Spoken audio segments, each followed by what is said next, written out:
Why do two people under the same stress develop different diseases?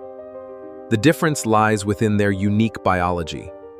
आखिर ऐसा क्यों होता है? क्या डिसीज सिर्फ वायरस, बैक्टीरिया या लाइफस्टाइल की वजह से होती है, या फिर हमारी बॉडी के अंदर पहले ही कुछ ऐसा बदलना शुरू हो जाता है जो बाद में सिम्टम्स बनकर नजर आते हैं? आज हम मॉलिक्यूलर बायोलॉजी, न्यूरोसाइंस, एपिजेनेटिक्स और होम्योपैथी फिलॉसफी को एक साथ समझेंगे और जानेंगे कि डिसीज बॉडी में आती कैसे। नमस्कार, मैं हूँ डॉक्टर स्वाति और आप देख रहे हैं मनोवेदा होम्योपैथिक अवेयरनेस प्रोग्राम डे 4। अगर आपने डे 1, डे 2, डे 3 नहीं देखा है तो प्लीज उसे जरूर देखिए, क्योंकि आज का वीडियो पूरी सीरीज का हार्ट है। डिसीज को समझने के दो अप्रोचेस, एक क्लासिकल होम्योपैथी का और दूसरा मॉडर्न फिजियोलॉजी और मॉलिक्यूलर बायोलॉजी का। लैंग्वेज अलग है लेकिन दोनों का फोकस बॉडी के रेगुलेशन पर है। आज हम दोनों कॉन्सेप्ट्स को समझेंगे। अकॉर्डिंग टू होम्योपैथी, बॉडी को रेगुलेट करता है वाइटल फोर्स।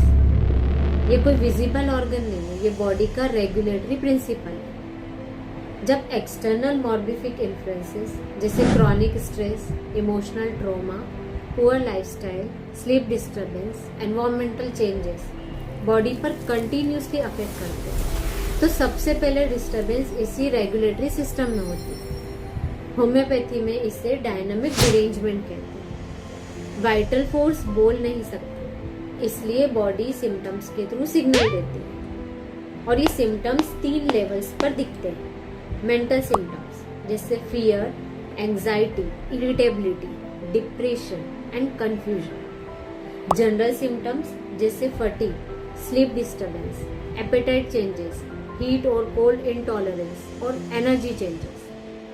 पर्टिकुलर सिम्टम्स जैसे migraine, joint pain, skin eruptions, acidity, asthma and thyroid complaints. Homeopathy symptoms को डिसीज नहीं, बॉडी की लैंग्वेज मानती है। अगर हम इसी कॉन्सेप्ट को मॉडर्न साइंस की लैंग्वेज में समझें तो उसका सबसे करीब कॉन्सेप्ट है homeostasis. Homeostasis is your body's smart AI system, constantly balancing all regulatory systems, like a thermostat adjusting the air imbalance. अगर स्ट्रेस टेम्पररी है तो बॉडी रिकवर कर लेती है, लेकिन जब स्ट्रेस क्रॉनिक हो जाता है तो साइंस इसे कहती है एलोस्टैटिक load. What is allostatic load? It is the body's excessive burden. Under continuous stress, balance mechanisms fail, leading to physical wear and tear. यानी बॉडी के रेगुलेटरी सिस्टम पर कंटिन्यूसली प्रेशर। अब शुरू होती है डिसीज की बायोलॉजिकल स्टोरी। ब्रेन का control centre hypothalamus stress को डिटेक्ट करता है। ये हाइपोथैलेमस सिग्नल भेजता है पिट्यूटरी और एड्रेनलिन ग्लैंड्स में। स्ट्रेस हार्मोन्स रिलीज होते हैं, कॉर्टिसोल एंड एड्रेनलिन। ये नर्वस सिस्टम एक्टिवेट करता है, हार्ट बीट बढ़ जाती है, palpitation, sweating, muscle tightening, restlessness. ये फिजिकल सिम्टम्स है। देन हार्मोनल इम्बैलेंस होता है, स्लीप डिस्टर्ब होती है, mood swings, irritability, low energy. ये मेंटल और जनरल सिम्टम्स है। Immune system activate, immune cells cytokines release करते हैं। ये इन्फ्लामेटरी मैसेंजर प्रोटीन है।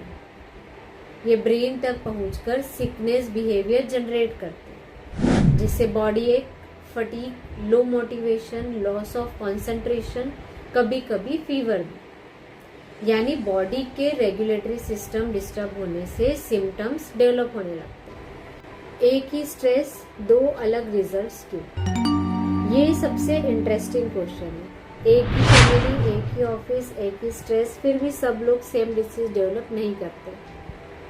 साइंस इसका जवाब देती है जीन एनवायरनमेंट इंटरेक्शन और एपिजेनेटिक्स।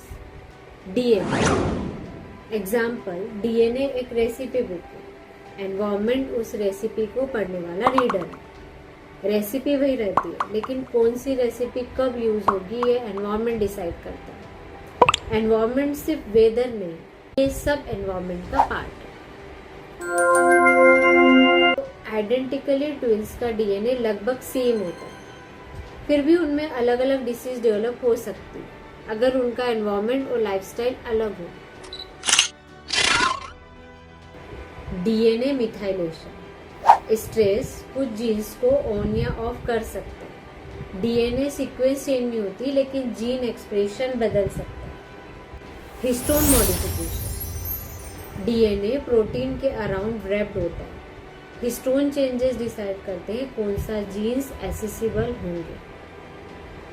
गट ब्रेन एक्सिस, गट माइक्रोबियोम्स, ब्रेन, इम्यून सिस्टम और हार्मोन्स एक दूसरे से कंटिन्यूसली कम्युनिकेट करते हैं। इसीलिए क्रॉनिक स्ट्रेस डाइजेशन और इम्यूनिटी दोनों को अफेक्ट कर सकते हैं। टेलीमियर, लॉन्ग टर्म क्रॉनिक स्ट्रेस का एसोसिएशन टेलीमियर शॉर्टनिंग से भी देखा गया। टेलीमियर्स क्रोमोसोम्स के प्रोटेक्टिव एंड्स होते हैं और हेल्दी एजिंग से जुड़े हुए होते हैं। Research suggest chronic stress can influence their length, although many factors also contribute. अब सवाल आता है, क्या होम्योपैथी एपिजेनेटिक्स या जीन रेगुलेशन को इन्फ्लुएंस कर सकती है? हाँ, कुछ क्लिनिकल स्टडीज ने पोटेंटाइज्ड होम्योपैथिक प्रिपरेशन के बाद जीन एक्सप्रेशन और सेल्यूलर रिस्पॉन्स में चेंजेस ऑब्जर्व किए। होम्योपैथी का क्लासिकल एम सिम्टम्स को सप्रेस करना नहीं बल्कि पेशेंट के समग्र रेगुलेटरी बैलेंस को रिस्टोर करना है। चाहे हम इसे वाइटल फोर्स कहें या होम्योस्टेसिस, दोनों अप्रोचेस एक बात पर जोर देती हैं। जब बॉडी के रेगुलेटरी सिस्टम डिस्टर्ब होते हैं तब सिम्टम्स उनके एक्सप्रेशन के रूप में दिखाई देती हैं। मॉडर्न साइंस इसी प्रोसेस को जीन्स, हार्मोन्स, इम्यूनिटी और नर्वस सिस्टम के माध्यम से समझाती है और होम्योपैथी इसे वाइटल फोर्स और ससेप्टिबिलिटी की भाषा में व्यक्त करती है। इस सीरीज का उद्देश्य इन कॉन्सेप्ट्स को समझना और हेल्थ अवेयरनेस बढ़ाना है।